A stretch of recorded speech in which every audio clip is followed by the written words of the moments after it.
Guys, pauwi na tayo. Kasama ko si Papa. Siya nag-drive na ako.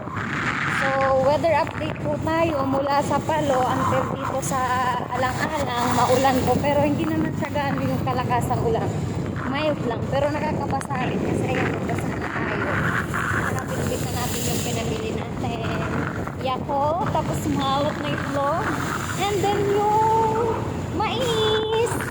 Nasa harapan ng motor ni Papa nilagay yung mais. So, ayun guys, pauwi na tayo. Ano lang, tamang chill-chill lang naman po kasi hindi naman ganong ano yung takbo ng motor ni Papa. So, ayan. So, inahawakan lang natin yung mabuti yung cellphone.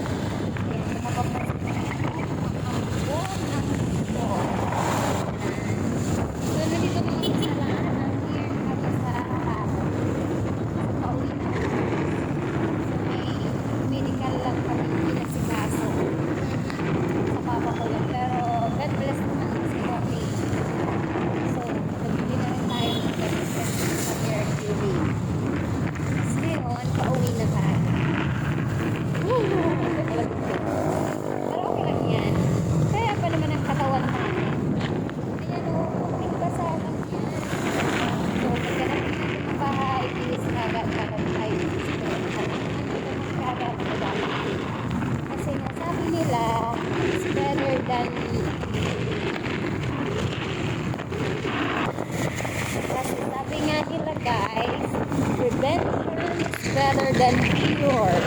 So habang kaya pa natin mapigilan, pigilan natin. Kasi ang nagkakasakit ngayon pa naman, pera na ang atakan. So wala kang pera, mabili ang gamot.